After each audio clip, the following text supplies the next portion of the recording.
नमस्कार शेतकरी मित्रांनो, स्वागत आहे आपल्या यूट्यूब चॅनलवर। आज आपण जाणून घेऊयात अडवांटा कंपनीच्या PSC 741 या मका वाणाबद्दल माहिती, उत्पादन, वैशिष्ट्ये। तर मित्रांनो, सुरू करूयात आपल्या व्हिडिओला। मका वाण PSC 741 भरघोस उत्पन्नाचं गुपित।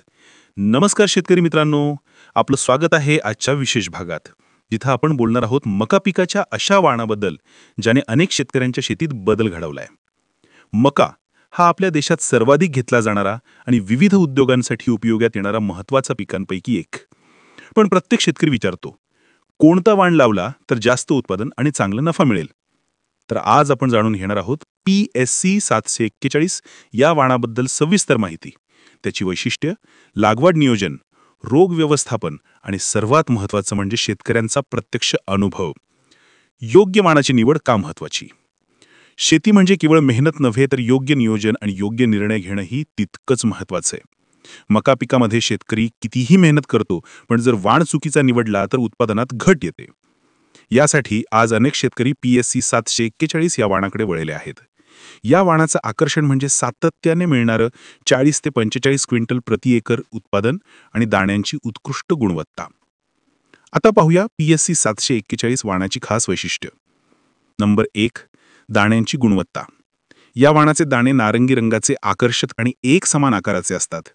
दाण्यांवर खड्डे किंवा सुरकुत्या नसतात, म्हणजेच स्टार्चचं प्रमाण अधिक, जे इथेनॉल उत्पादनासाठी फायदेशीर ठरतं। नंबर 2, उत्पादन क्षमता। बारीक फुसा असल्यामुळे दाण्यांची संख्या जास्त मिळते।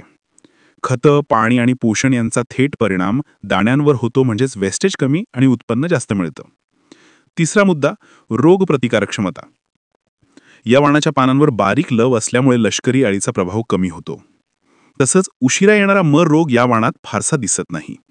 हे या वाणाचे एक मोठं वैशिष्ट्य आहे। उष्णता आणि हवामान सहनशीलता। 40 ते 45 अंश तापमानात सुद्धा पीक हिरवगार राहते आणि शेंड्यापर्यंत दाणे भरलेले असतात।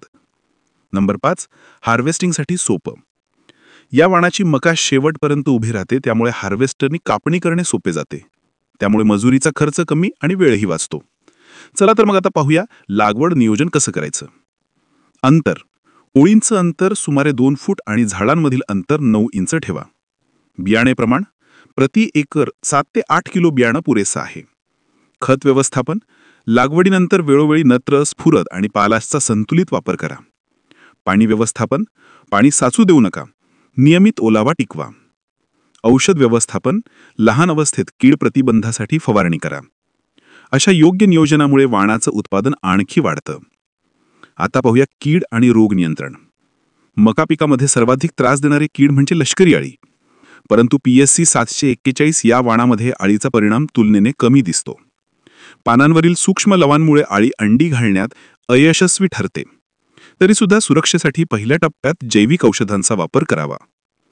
दुसरा मुद्दा, उशिरा येणारा मर रोग। गेल्या काही वर्षात अनेक वाणांमध्ये हा रोग वाढलाय, पण PSC 741 मध्ये तो अत्यल्प प्रमाणात दिसतो। हे या वाणाचे एक मोठं वैशिष्ट्य आहे। शेतकऱ्यांचा अनुभव आणि प्रत्यक्ष परिणाम। अनेक शेतकऱ्यांनी हे वाण मागील 4-5 वर्षांत घेतलं असून सातत्याने चांगले निकाल मिळाले आहेत। त्यांनी सांगितलं आहे की हे वाण लावल्यानंतर पीक अधिक जोमदार वाढतं, शेंड्यापर्यंत दाणे भरतात आणि हार्वेस्टिंगपर्यंत मका उभी राहते। सर्वात महत्त्वाचं म्हणजे एकरी 40 ते 45 क्विंटल उत्पन्न। अशा स्थिर उत्पादनामुळे उत्पन्नात खात्री मिळते आणि बाजारातही या वाणाची मागणी टिकून आहे। मार्केटिंग आणि फायदे। आजच्या काळात मक्याची मागणी केवळ पोल्ट्री उद्योगापुरतीच मर्यादित नाही।